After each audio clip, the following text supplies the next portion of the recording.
वरोऽयं वदेयं भवन्त्यापनित्यं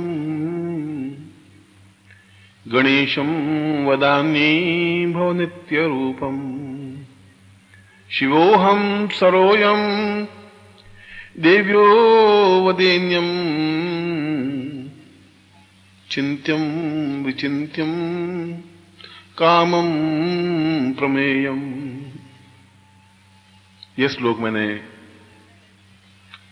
अनंगोपनिषद से लिया है। और अनंग कहते हैं जिसका कोई अंग नहीं हो।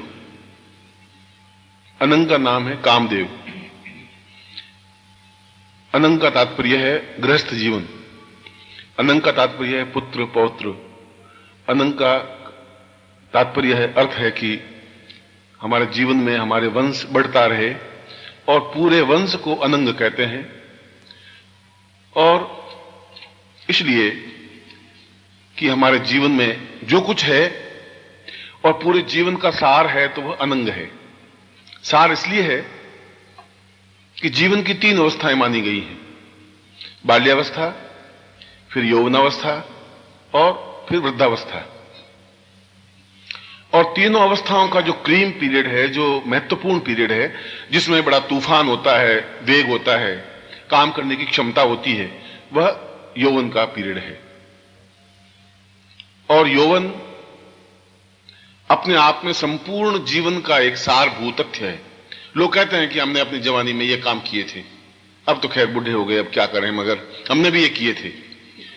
अगर वो गर्व से कोई बात कहता है तो वो उसके यौवनावस्था में ही हो सकता है, क्योंकि उसमें एक जोश होता है, एक प्रचंड क्षमता होती है, कार्य करने की धुन होती है, लगन होती है, और वह सब कुछ कर सकने की क्षमता, तात्पर्य, चिंतन, विचार, धारणा होती है। न बाल्यावस्था में हो सकता है क्योंकि उसमें अबोध होता है, ज्ञान नहीं होता। और यदि करे भी तो लोग कहते हैं साला बदमाश है, लुच्चाई करता है, लफंगाई करता है, कि साला गंदा आदमी है, घटिया आदमी है। जवान आदमी करे तो इतना बुरा नहीं कहलाता जितना बचपन में कह दिया जाता है। और बुढ़ा आदमी अगर कुछ करे तो लोग कहते हैं साले मत मारी गई है साला, अब देखो बुढ़ा हो गया, अब अभी साला बंदर की तरह उछल रहा है, तो भी नहीं करता। जवान कूदे तो कहते जवान ही है तो करेगा ही, ऐसी थोड़ी बात है, करेगा नहीं, मर थोड़ी जाएगा। इसलिए जीवन के किसी प्रकार के हिस्से को, चिंतन को जवानी कहते हैं। और यदि जवानी आपके पूरे जीवन से निकाल दी जाए तो फिर जीवन में कुछ बचेगा ही नहीं। न वेग, न जोश, न काम करने की भावना, न क्षमता, न ऊंचा उठने की क्षमता, न ताकत। यदि आप किसी को, और आज का जो युग है उस युग में मनुष्य की अवस्था 60 वर्ष लिमिट कर दी गई है। 60 वर्ष के बाद में तो जिंदा रहते होंगे, मैं नहीं कह सकता जिंदा नहीं रहते हैं, पर गिने चुने जिंदा रहते होंगे। और यदि कोई 65 साल का आदमी चला जाए और पूछे कि आप कितने साल के, कि 65 साल के, आप 65 साल के हैं अभी, अच्छा हैं।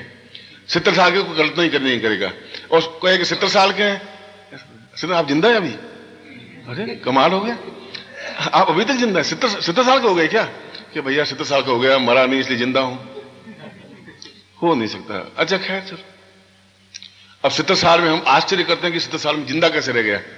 और वो भी कहते हैं कि बस ठीक है, अब हम क्या हैं, अब जाने वाले हैं भैया, 60 के ऊपर एक कदम रख दिया है, कब गुड़क जाए कुछ, वो भी निश्चिंत है कि अब मैं जिंदा नहीं रहूंगा ज्यादा।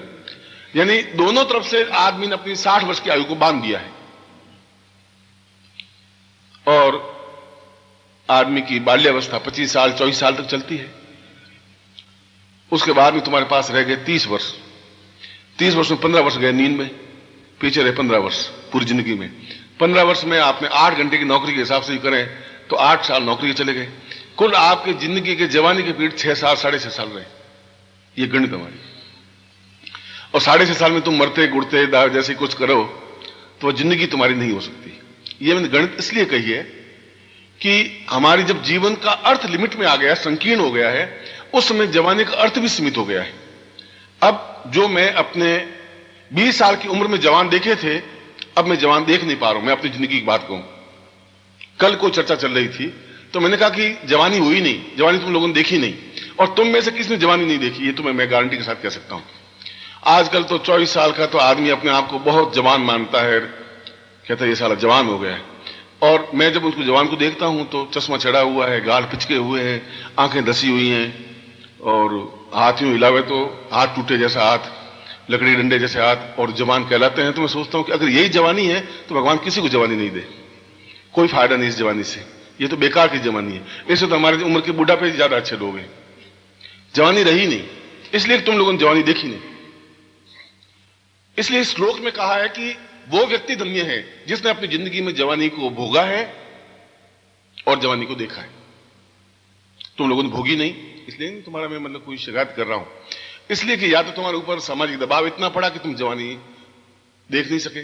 जवानी का मतलब है एकदम प्रचंडता, ताकत, फोर्स, क्षमता, आंख में तेज, देख ले तो सामने वाला आदमी नीचे डाउन हो जाए, शेर के सामने देख ले तो शेर को रुकना पड़े, उसको जवान कहते हैं। और जवानी में हमारे टाइम में कहा जाता था कि ये जवान है, बहुत जवान है, ये चलता है तो जहां चलता है वहां कुआं खुद जाता है, इतना जोर से पैर पड़ता है कि जमीन में इतना हिस्सा धंस जाता है, खड्डा बन जाता है। जवानी उसको कहते थे। जो पहाड़ों से टकरा जाता था, तूफान से खेलता था, उसको जवान कहते थे। जो खा लेते थे मतलब 40 लड्डू तब भी कुछ मालूम नहीं पड़ता था, और आज एक छटांग पर घी खा रहे तो 10 दिन तक अस्पताल में पड़ा रहे, ये जवानी तुम्हारी। इसलिए वो जमाना चला गया, इसलिए वो श्लोक झूठा है। उस बेचारे ने लिखा होगा कि जवानी अपने आप में बहुत ताकतवान, फोर्स, क्षमतावान होती है, जो जहां चलता है वहां कुआं खुद जाता है, जहां मुक्की मारता है पहाड़ टूट जाता है। तो या तो शास्त्र ने गलत लिखा या फिर हम गलत है। शास्त्र गलत नहीं लिखता कि उन्होंने जवानी देखी ऐसी, उन्होंने जवानी के खेल खेले हैं। और जवानी का खेल खेलने का मतलब कोई बदमाशी, छल, झूठ और मक्कारी और लड़की को लेकर भागना नहीं। जवानी का मतलब है एक उफान हो, समुद्र में ज्वार हो सीने में, और वक्षस्थल को कहा गया, सीने को कहा गया कि समुद्र की तरह उमड़ता हुआ वक्षस्थल हो। और कैसा होना चाहिए, तो कल आप स्नान करते समय शीशे में अपने सीने को देख लेना कि समुद्र उफान के जैसा है तुम्हारा वक्षस्थल, कि पिचका हुआ, कहीं मरा हुआ सा कोई है जरूर टुकड़ा कोई सीने का, ऐसा है। ऐसे सीने को तो जवानी नहीं कहते। अगर ऐसी जवानी है ही नहीं तुम्हारे पास, तुम्हारे चेहरे पर तेज नहीं है, ओज नहीं है, एकदम प्रकाश नहीं है, प्रचंडता नहीं है, दुर्दर्शता नहीं है, पहाड़ को एकदम से ठोकर मारने की क्षमता नहीं है, और ठोकर मारे पहाड़ हिला नहीं है, तो फिर तुम्हारे पास जवानी नहीं है। ये गारंटी की बात है। और मैं कहता हूं मैंने जवानियां देखी हैं, तो मैंने देखी हैं, पुरुषों की भी स्त्रियों की भी। उसमें उन्होंने इस बात की परवाह नहीं की कि लोग क्या कहेंगे। फिर जवानी में उम्मीद ही कर ली कि लोग क्या कहेंगे, तो फिर जवानी हुई नहीं। वो तो बचपन है और वृद्धावस्था है कि मेरे बेटे पोते क्या कहेंगे, अब मैं अगर उधर गली में से निकला तो फिर क्या होगा, वो चिंता करते हैं। जवान चिंता करने लगे तो फिर समस्या खत्म हो जाएगी। वो चिंता नहीं कर रहे, तूफान की चिंता नहीं करें, तूफान क्या है, लोग क्या कहेंगे, माँ बाप क्या कहेंगे, और आस पड़ोस वाले क्या कहेंगे तो फिर कहानियां नहीं बनती। और फिल्म का कोई एक लाइन थी कि वो जवानी जवानी क्या जिसकी कोई कहानी ना हो। जिसकी कोई कहानी बने ही नहीं तो जवानी हुई कहां से, तुम्हारे पास कोई कहानी है ही नहीं। जब बुढ़ापे में 60-65 साल के होंगे तो जवानी में क्या किया था, जवानी भैया हम तो कुछ कर नहीं सके भैया, इसलिए नहीं कर सके, माँ बाप हमारे तो बचपन में मर गए और हम नौकरी में लग गए भैया, हम कुछ तुम करो, मगर तुम बाहर नहीं जाओगे और 8 बजे घर में आ जाओगे। अब वो बेचारा, वो भी तुम्हारे तो न तुमने देखी जवानी, उसको देखने दो नहीं, क्योंकि तुम देखी नहीं, फिर मैं देखी नहीं, साल इसको क्यों देखने दें, ऐसा हो जाए। इसलिए श्लोक में कहा गया है कि अगर वो जवानी तुम्हारे पास नहीं है तो जवानी तुम्हारे पास आ सकती है, क्योंकि जवानी का कोई उम्र नहीं होती। जवानी को 20 साल के उस समय जवानी आ जाती है, ऐसी कोई जरूरी नहीं। पहले खेल ऐसा था कि पहले बचपन आता था, फिर जवानी आ जाती थी, फिर बुढ़ापा आता था। अब उल्टा हो गया है, अब बचपन आता है, फिर बुढ़ापा आता है, फिर जवानी आती है, सब चेंज हो गया है। क्योंकि फिर एकदम 17-18 साल को नौकरी लग जाते हैं, पिछके हुए हाथ में थैला, फिर पत्नी आती है, 20-22 साल नौकरी कर लेते हैं, और जो स्त्री आई हाथ में थैला, सब्जी की थैली, सुबह सुबह गए, आलू लाए 2 किलो 1 किलो, वो लाए, आंख धसी हुई, और आते कहते पालक लाए नहीं लाए, पालक जाओ वापिस पालक लेने चले। तो वो बुढ़ापा है। और फिर 30-40 साल के हो गए तो फिर उनको मन उमंग उठती है कि 500 रुपए हैं, चलो तो घूम के आते हैं और एक समोसा खा के आ जाते हैं, उम्र है हमारी। वो गए साहब क्लब में जाकर के हमने भी कुछ समोसा खा के आ गया, ये जवानी उसकी।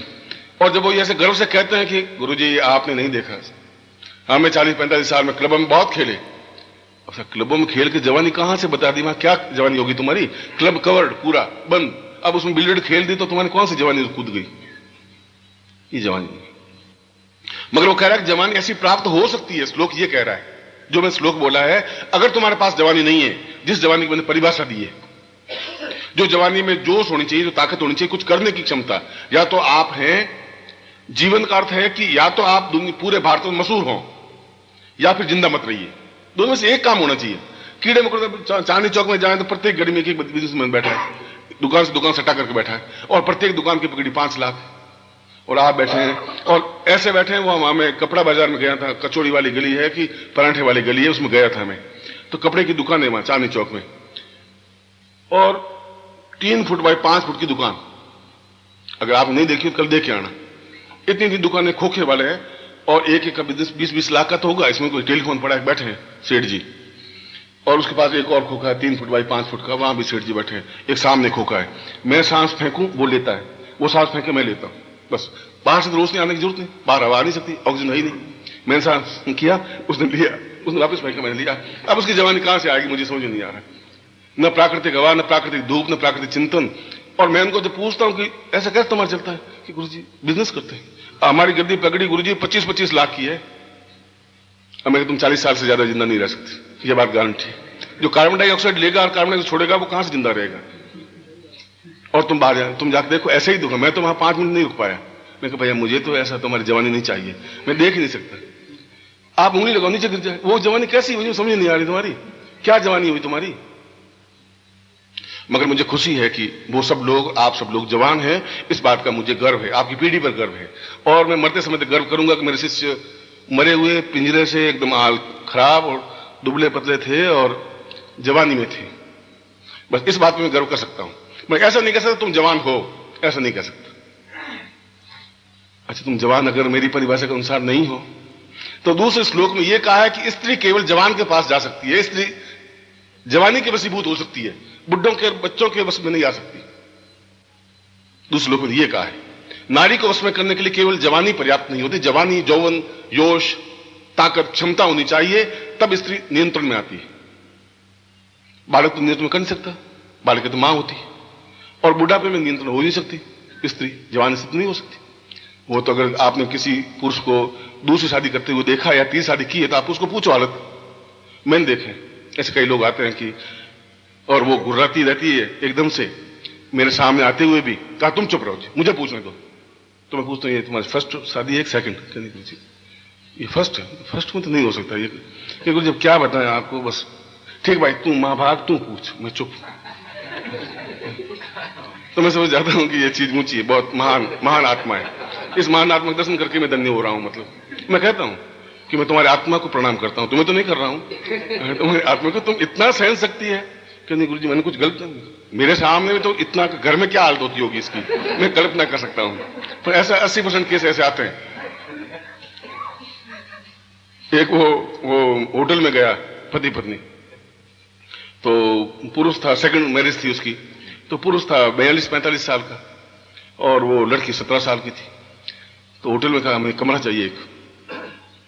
तो होटल वाले ने सोचा साला कोई भगा के लाया लड़की, ये 17-18 साल की, ये 45-42 साल का, तौन बड़ी हुई, चले ये क्या खेल। तो उसने कहा कि ये कौन है तुम्हारी? उनका मेरी वाइफ है। तो वाइफ, ये तुम्हारी वाइफ? तो जितने बोलते क्यों नहीं हो, अभी शादी की है 2 महीने पहले। मालूम पड़ गया तुम पत्नी है। ऐसा कोई बोल नहीं सकती, इतने जोर से बोलने वाली पत्नी ही हो सकती है और कोई नहीं हो सकती। कोई गारंटी की जरूरत नहीं अब तुम्हारे। और इतना बोलते हुए भी आप चुप हैं, तो फिर आपकी जवानी बहुत ताकतवर है, ऊंची जवानी तुम्हारी। इस जवानी को फिर मैं एक दूसरी बार प्रणाम करता हूं कि तुम्हारी जवानी है और मेरे शिष्यों की जवानी है। मगर ऐसे जवान हिमालय पर नहीं चढ़ सकते, ऐसे जवान समुद्र को फलांग नहीं सकते, ऐसे जवान को नया कुछ नहीं कर सकते, कुछ ऐसी क्षमता नहीं कर सकते। जो दूसरी में कहा कि व्यक्ति वो जिंदगी है, व्यक्ति उसको कहते हैं जो पूरे भारतवर्ष में मशहूर हो, जिस देश में पैदा हो उस देश में उंगलियों पर गिनने लायक हो, वह व्यक्तित्व है होता है। अगर हम अपने दिल्ली में ही परिचित नहीं हुए तो फिर जिंदा रहने का, हमारी जवानी का कोई तात्पर्य भी नहीं होगा। हम कुछ काम करें, चाहे व्यापार के क्षेत्र में, चाहे नौकरी के क्षेत्र में, चाहे कार्य के क्षेत्र में, किसी भी क्षेत्र में हो, कोई एक क्षेत्र, ज्योतिष हो, कर्मकांड हो, चाहे गुंडागिर्दी भी हो, चाहे शेयर मार्केट का हो, तो बंबई वाला वैसा, हर्षद वैसा होना चाहिए, बस खत्म। अब कोई बात नहीं, मर जाएंगे, जेल चले जाएंगे, पर हर्षद भैया तो कहलाएंगे कि हर्षद है साहब, हम कुछ नहीं। मशहूर होनी चाहिए कोई बात, पर्सनैलिटी होनी चाहिए। अगर वैसा नहीं है तो वो कह रहा है फिर भी जवानी नहीं है। जवानी में आदमी उस ऊंचाई पर पहुंच सकता है जहां ऊंचाई पर पहुंच सकता है, पहुंचना चाहे पहुंचे, पूरे भारत में उंगलियों पर गिनने लायक नाम हो। यदि कोई कर्मकांड ज्योतिष का नाम लेंगे तो मेरा नाम लेना ही पड़ेगा उनको। ऐसा हो नहीं सकता मुझे नेग्लेक्ट करके वो ज्योतिष सम्मेलन नहीं कर सकता। करेगा तो लोग पूछेंगे कि सिमाली जी आए नहीं, तुम ज्योतिष सम्मेलन कर रहे हो, क्या हुआ, क्यों नहीं आए, क्या हुआ? ऐसा करना ही पड़ेगा। घमंड की बात नहीं करो, इतना काम किया जवानी में, किया है तो वो नाम छुप नहीं सकता। इसलिए उसने कहा कि अगर आपके पास यौवन है तो यौवन की परिभाषा यह है कि आप में एक तूफान हो, वेग हो, आंख में एक चमक हो और सामने वाले पर ऐसा लगे कि आंख धंस जाए उसके अंदर। जब आदमी की आंख में धंस जाए तो औरत एक मामूली चीज होती है। ऐसा हो नहीं सकता कि आप मतलब देखें और मतलब आपको पलट के नहीं देखें, फिर आपकी जवानी है ही नहीं। पास में निकल जाए, आपको पलट करके नहीं देखे, फिर जवानी नहीं हुई। और यदि ऐसे जवान नहीं है तो भी जवान हो सकते हैं। फिर श्लोक में ये और बात कही और कहा कि स्त्री नियंत्रण केवल जवानी के वशीभूत होती है। और जिनके गाल, श्लोक में बताया कि जिनके गाल पिचके हुए हों, आंखें धसी हुई हों, जिनका सीना दबा हुआ हो, जिसमें काम करने की क्षमता नहीं हो, जिसमें बोलते हुए अकलाता हो, जो घबराता हो बात करते हुए, तूफानों से खेलते हुए डरता हो, रिस्क नहीं ले सकता हो जिंदगी में, तो जिंदगी में क्या करेगा, कैसे करेगा? जो समुद्र में कूदेगा ही नहीं तो क्या मालूम पड़ेगा कि इसकी गहराई क्या है, क्या मालूम पड़ेगा इसमें मोती है? अगर समुद्र किनारे बैठा बैठा तो घोंगा ही ले सकता है। यदि तुम समुद्र किनारे बैठ जाओ तो या तो कंकर, पत्थर, सीपियां और घोंगे हाथ में आएंगे, क्यों? उसमें रिस्क नहीं है, तो बैठ सकते हैं। तुम्हारे मां बाप को कोई तकलीफ नहीं है, पत्नी को भी कोई तकलीफ नहीं है। भाई कंवर साहब गए तो जाएंगे कहां? समुद्र किनारे बैठ करके वापिस आ जाएंगे। वो क्या करेंगे? क्योंकि जानती है वो आदत कि ये कुछ नहीं कर सकते। वो पति ने बहुत कहा कि बस मैं आज आत्महत्या कर लूंगा, बस मर जाऊंगा मैं, अब नहीं रह सकता। पत्नी बोली नहीं। उसने कहा सुन, मैं जा रहा हूं, आज आत्महत्या जरूर करूंगा। कोई बात नहीं, विचार बदल दो तो सब्जी लेते हुए आना वापिस, खाली मत आना, क्योंकि विचार तो बदलोगे, वापिस आते सब्जी लेते ही आना। मैं समझ गया तुम आत्महत्या कैसे कर सकते हो। वे आत्महत्या नहीं कर सकते, कायर आत्महत्या भी नहीं कर सकते, बुज़दिल आत्महत्या कर ही नहीं सकते। ये सब खेल जवानी के, ताकत के हैं। और उसने कहा कि यदि अनंग उपनिषद में कहा कि यदि उनमें ऐसी जवानी नहीं है तो स्त्री नियंत्रण में तो आ नहीं सकती। और आ नहीं सकती, तुम अगर अप्सरा खुश हो भी गई तुम्हारे पास में और तुम्हारे गाल पिचकी वो देखे तो क्या करेगी वो बेचारी आकर के? आज रात को तुमने मंत्र जाप किया अप्सरा का, हे पुष्पदेह आजा, पुष्पदेह आजा, आ गई और तुम्हारा चेहरा देखेगी तो फिर क्या करेगी? वो पास में निकल जाएगी, क्या करेगी वो? इसलिए पहले यौवनवान होना जरूरी है। तीसरी लाइन में यह कहा है कि कोई विशेष साधना है जिसके माध्यम से जीवन में उमंग, जोश, क्षमता, यौवन और चेतना आ सकती है। ऐसा भी क्षमता है। यदि ऐसा नहीं है तो फिर शास्त्र झूठे हैं। यदि ऐसा नहीं है तो फिर शास्त्रों की जरूरत क्या है? उन पूर्वजों की हमें क्या जरूरत है? उन राम और कृष्ण और उन वशिष्ठ और विश्वामित्र की जरूरत क्या है? उन शास्त्रों में क्यों पढ़े, क्यों मंत्र जाप करें? क्या फायदा उसके करने से? फिर गुरुओं की जरूरत क्या है? हम अपनी जिंदगी जी रहे हैं और जी लेंगे मगर वो जिंदगी नहीं है, वो यौवन नहीं है। यौवन नहीं है जब ठिठक के खड़ा होना पड़ता है कि जो उस यौवन का आनंद है वो तुमने लिया ही नहीं। जो यौवन का एकदम तूफान होता है वो देखा ही नहीं। जो सीने में वेग होना चाहिए वो नहीं देखा, तो फिर देखने के लिए फिर कोई रास्ता नहीं बचा। घी खाने से तो होगा नहीं, मिठाई खाने से भी नहीं हो सकता, गुलाब जामुन खाने से हो नहीं सकता, मलाई चुपड़ने से भी नहीं हो सकता, केसर लगाने से हो नहीं सकता। अब कोई तरीका है ही नहीं तुम्हारे पास, और कोई ऐसे विटामिन नहीं है या ऐसे कोई हर्बल्स नहीं है जो तुम्हें वापस यौवनवान बना दे। एडवर्टाइजमेंट तो बहुत है कि ये मतलब हर्बल या ये वनस्पति है, ये लीजिए, आप लेंगे तो 2 रोग और पहला पैदा कर देंगे। मिठाई खाएंगे तो डायबिटीज पैदा हो जाएगी, जवानी नहीं आ सकती, डायबिटीज आ सकती है, ब्लड प्रेशर आ सकता है। अगर आती तो डॉक्टर खुद बेचारे मरे हुए क्यों रहते, पिचके हुए क्यों रहते हैं, तो खुद हिलते हुए तो जाते हैं। आप पीछे दिखा दो तो आगे गिरे, वो तुम्हें क्या यौवनवान बनाएंगे? केवल ऐसी स्थिति में जब और कोई साधन नहीं रहे तब हमारे उन पूर्वजों की तरफ देखना पड़ेगा जो तुम्हें उस मंत्र से एक चेतना दे सकते हैं, यदि हमें विश्वास है तो। क्योंकि हम वापस जिंदगी में वो क्षण देखें कि जवानी है क्या चीज, चाहे पुरुष हो चाहे स्त्री हो। प्रश्न पुरुष का नहीं है, प्रश्न स्त्री का भी नहीं है, प्रश्न जवानी का, यौवन का है, उमंग का है, एक तूफान का है। और श्लोक कह रहा है कि उस अन्नंगोपनिषद में कहा है कि इस अन्नंगोपनिषद के, इस शास्त्र के अलग अलग शास्त्र किताब है। अन्नंगोपनिषद भी एक किताब है जो भगवान शिव ने लिखी है, और भगवान शिव वो थे जिसने अनंग को समाप्त कर दिया था। जब भगवान शिव साधना में बैठे तो इंद्र ने कहा, इंद्र ने मन में सोचा कि अगर भगवान शिव इसी प्रकार साधना करते रहे तो मेरा सिंहासन छीन लेंगे। उनको बराबर उन देवताओं को डर लगा रहता था, ये मेरी कुर्सी गई तो क्या होगा, जैसे यहाँ के प्रधानमंत्रियों को मंत्री को डर लगा रहता है, गई कुर्सी तो क्या होगा, गई कुर्सी, वो भी डरते रहते थे इंद्र भी, अब क्या होगा, अब क्या होगा। तो कोई उनके कुछ रचते थे, वो भी थे तो आदमी, देवता लोग भी थे तो हमारे जैसे आदमी। देवता तो बाद में हमने बना दिया, उनको मूर्तियां बनाई, आरतियां की, तो देवता बन गए। तो इंद्र ने कहा कि क्या करें, तो उस कामदेव को बुलाया। कामदेव का मतलब है यौवन, कामदेव का मतलब तूफान, कामदेव का मतलब है संभोग, कामदेव का मतलब है पुत्र उत्पन्न करने की क्षमता, कामदेव उत्पन्न है चंचलता, एक जगह टिक कर नहीं रहने की क्षमता। बूढ़ा आदमी तो एक जगह बैठा रहेगा, भाई क्या बात, कैसे बैठे, सब ठीक है, अब जाने वाले हैं भैया हम तो, आप सबको राम राम, कुछ कहा सुना, बुरा मत मानना। अरे कहां जाने वाले हो, क्या हुआ, बस नदी किनारे पेड़ है, कभी गिर सकते, वो खुद तो मरे हुए हैं साले, पास में बैठे उसको भी मार दे। मैं जाऊं कोई जमाने की बात सुनने के लिए, बस भैया हो गया भैया। आप कितने साल के हो गए कि बस अब 50 और 4 54।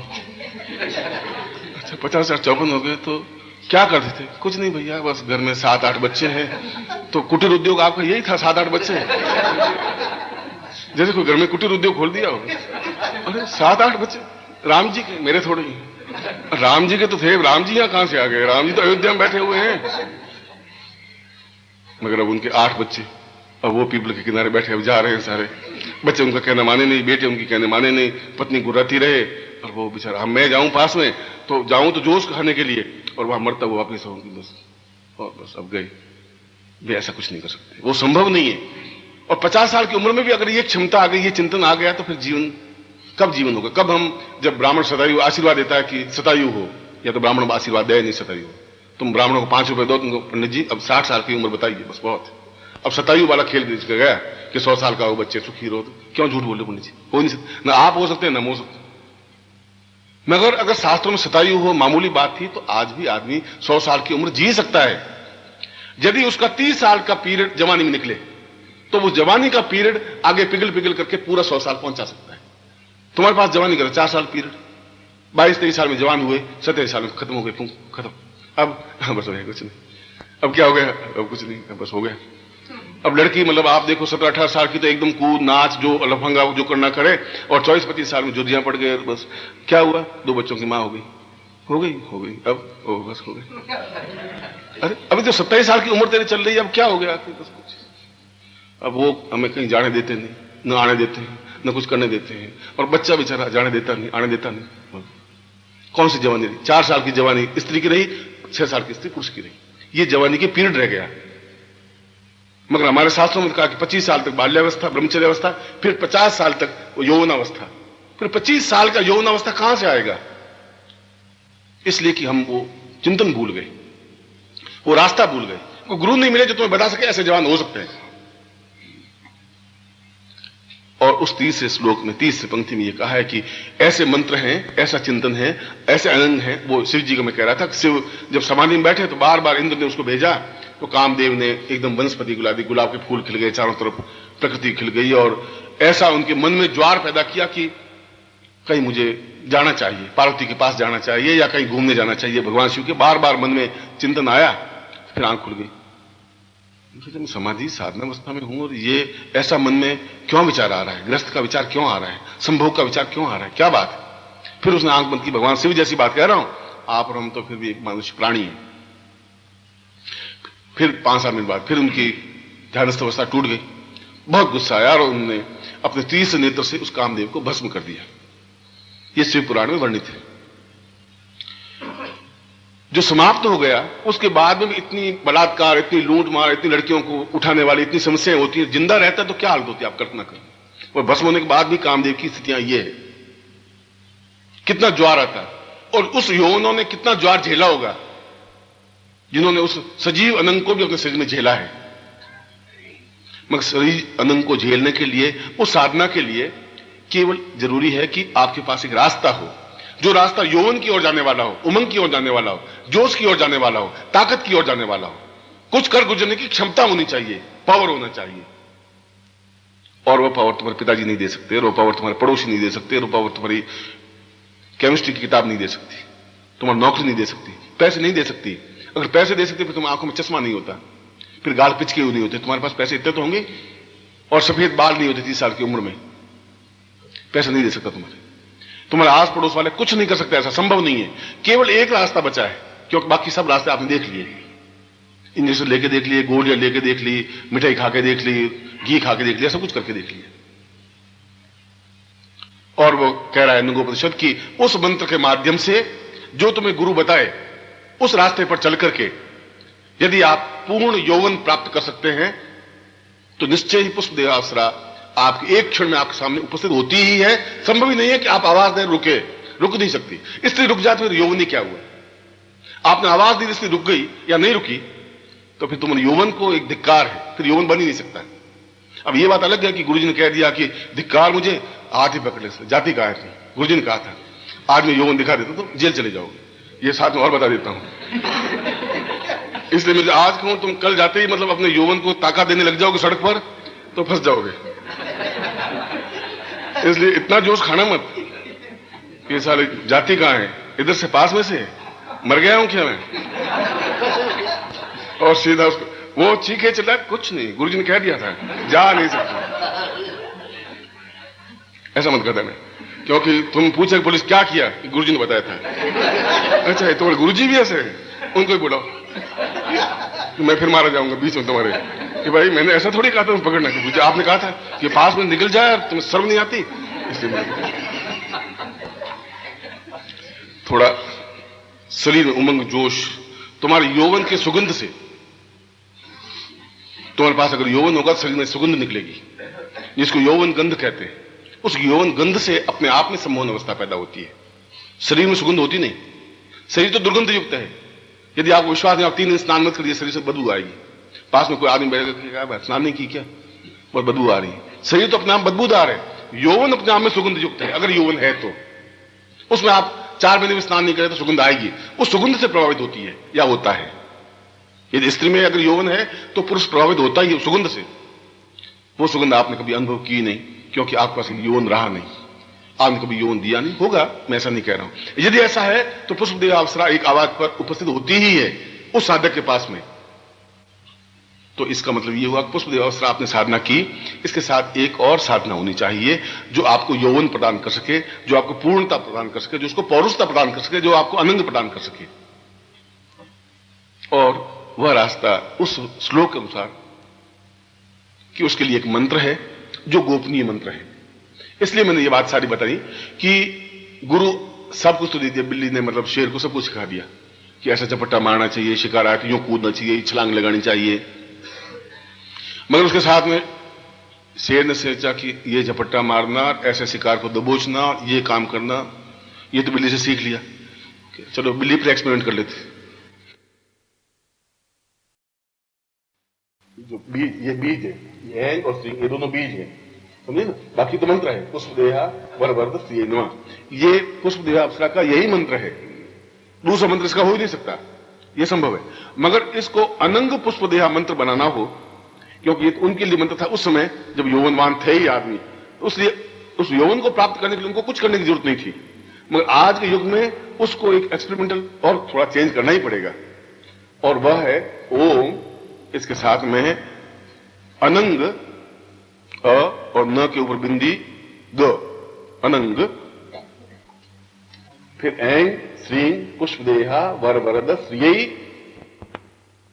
ओम अनंग ऐं श्रीं पुष्पदेहा वरवरद श्रियै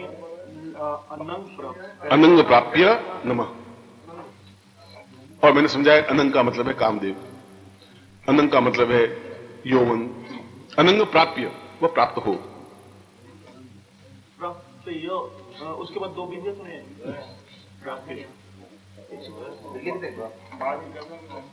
बाद में बता देंगे आपको, आप चिंता मत करिए, लिख देंगे, मैं आपको समझाया है।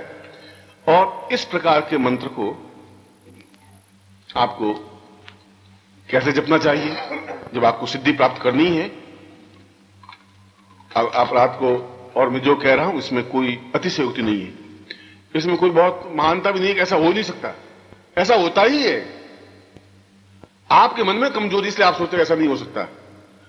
अगर आप साधना करें और भगवान सामने प्रत्यक्ष नहीं हो या पुष्पदेव प्रत्यक्ष नहीं हो तो फिर फायदा भी क्या हुआ? साधना करने से क्या फायदा हुआ? फिर शिव का मंत्र जाप करने से क्या फायदा हुआ? कहीं न कहीं कमी। इस पुष्पदेह में भी जब आप साधना करें तो अपने आप में पूर्ण यौवनवान बन करके बैठे, क्योंकि आपको तो उसको बुलाना है, आकर्षित करना है, और कोई दोष नहीं है। ये आज के युग में दोष बन गया है।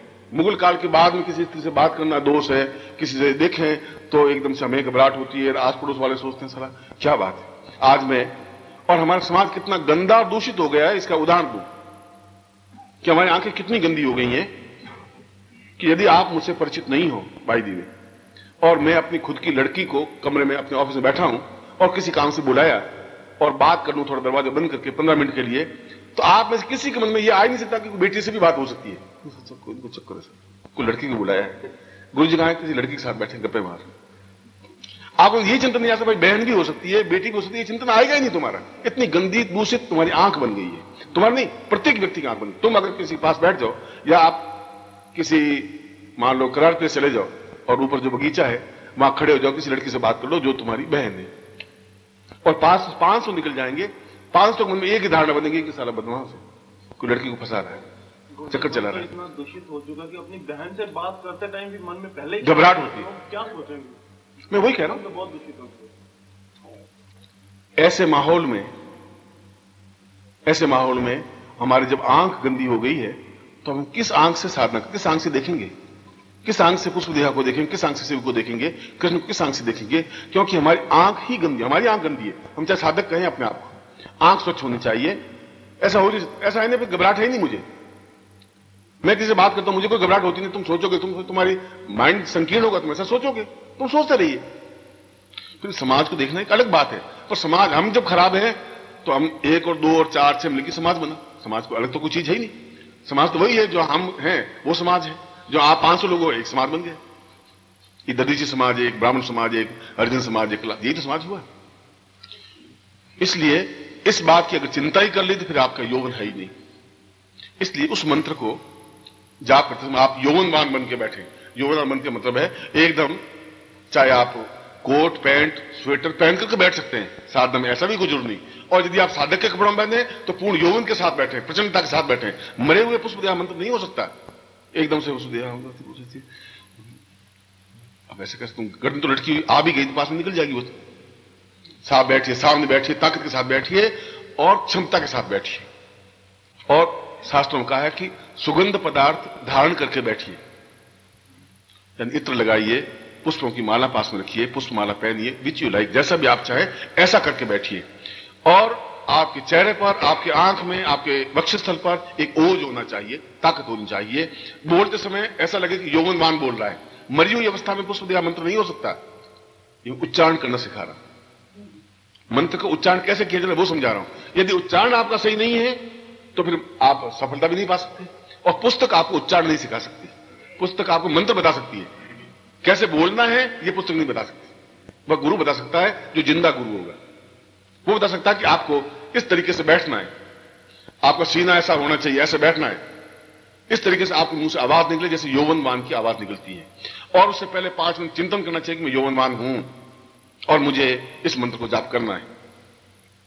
इस प्रकार से आप मंत्र जाप करें।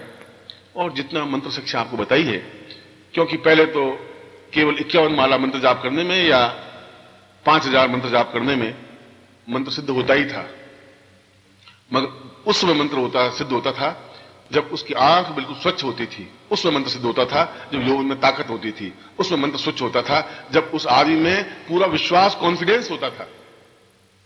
आज आपका विश्वास न अप्सरा में है न मुझ में है। मैं बताऊं आपको विश्वास होगा नहीं कि एक रात में 50 माला फेरने से गुरु जी कह तो दिया, कैसे आएगी, अब कैसे संभव है। और जहां विश्वास नहीं है वहां कोई सफलता नहीं मिल सकती। विश्वास नहीं होने पर सफलता चांस है ही नहीं तुम्हारे पास। इसलिए ऐसा होगा ही। मैं तो ऐसा कभी सोचा ही नहीं कि मैं बोलूंगा तो बोलूंगा ही, हर हालत में बोलूंगा, इस बात चिंता नहीं करूंगा क्या होगा। उस क्षमता के साथ आप, चाहे आपके पास ड्रेस कोई हो, चाहे सादे की ड्रेस हो, आप उस प्रकार से बैठें और मंत्र जाप करें। सामने किसी सुंदर अप्सरा का बिंब हो, उसमें कोई दोष नहीं होती। अप्सरा आपकी कोई भोग्या नहीं है, वो सखा है। भोग्या और सखा में डिफरेंस होता है। भोग्या का मतलब जिसको हम भोगें, वह स्त्री, उसको भोग्या कहते हैं। सखा का मतलब जो सलाह करे, गप मारे, बात करें, बैठे, जो हमें पूर्णता दे।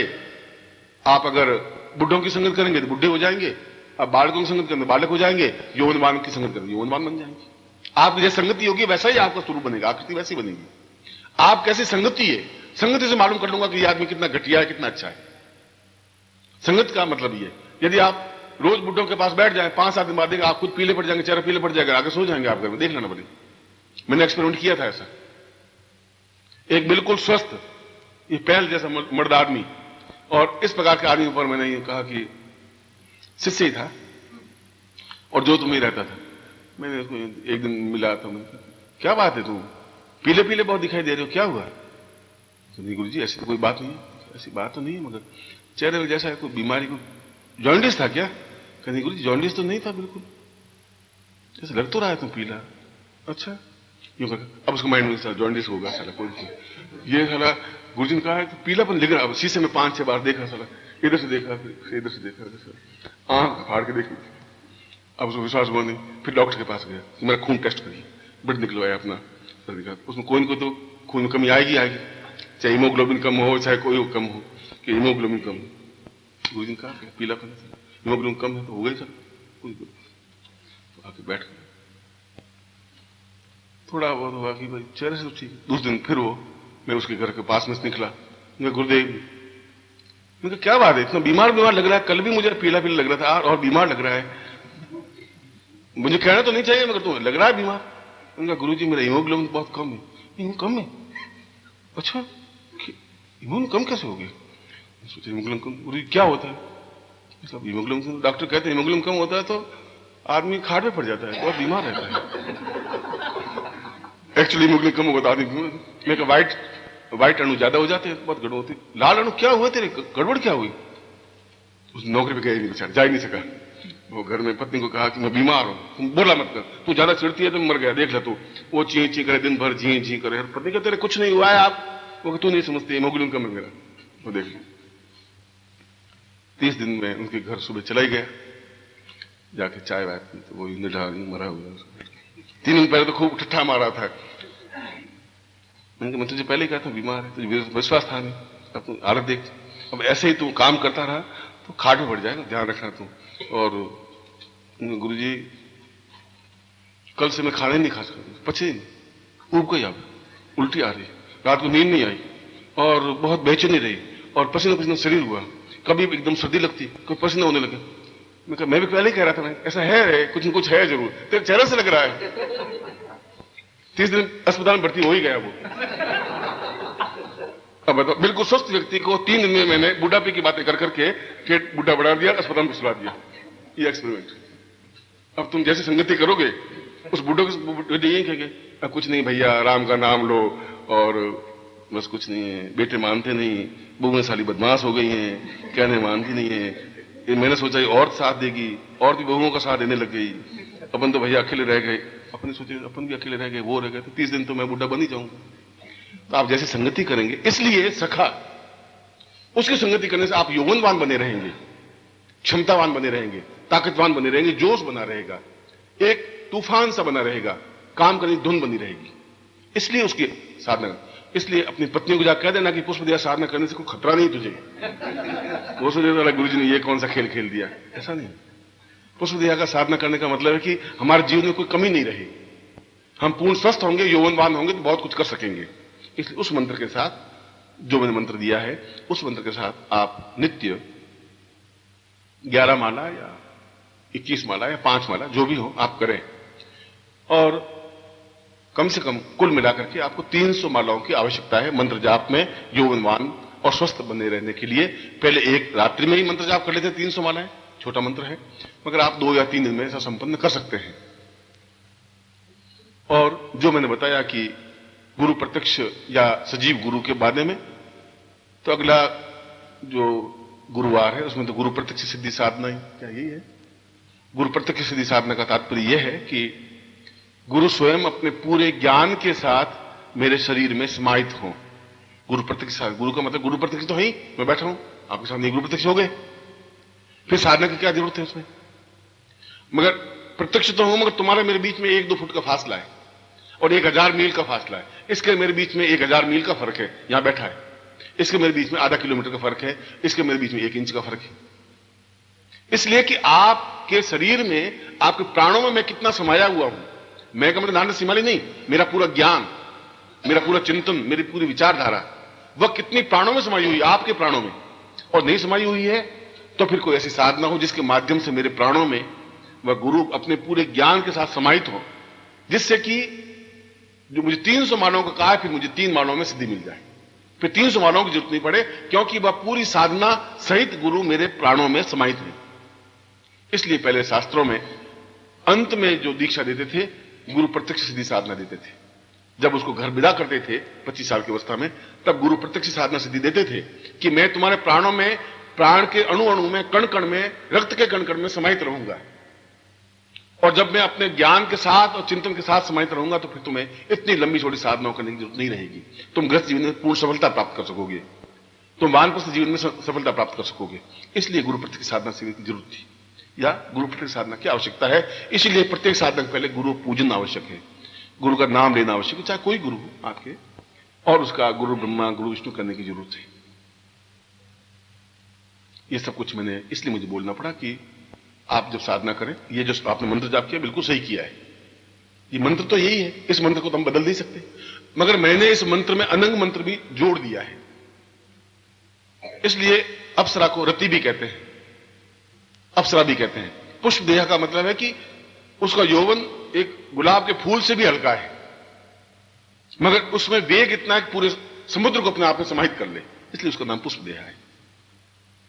ऐसा क्षमतावान एक नारी एक सखा के रूप में, सहायता के रूप में, सहयोग के रूप में हमें मिले तो हम जीवन भर यौवनवान बने रह सकते हैं, एक मस्ती में, एक धुन में, एक चिंतन में। इसलिए तुमने नहीं, जितने भी देवता हो उन्होंने इस प्रकार के अप्सराओं की साधना की है, चाहे वो शिव हो, चाहे विष्णु हो, चाहे रुद्र हो, चाहे इंद्र हो, चाहे कोई हो, चाहे राम हो, चाहे कृष्ण हो, चाहे बुद्ध हो, चाहे महावीर हो। साधना में कोई दोष नहीं है, क्योंकि अगर हमारे आंख में भोग्या भाव नहीं है तो फिर कोई चिंता की बात नहीं है। और आपको जीवन में इस जो मैंने मंत्र का एक अनंत साथ में समाहित किया है, वह पूर्ण क्षमता के साथ आप मंत्र जाप करें, और करेंगे तो अवश्य ही आपको सफलता मिलेगी। मैं एक बार फिर आपको हृदय से आशीर्वाद देता हूं। पूज्य गुरुदेव की जय, पूज्य गुरुदेव की जय, पूज्य गुरुदेव की जय, पूज्य गुरुदेव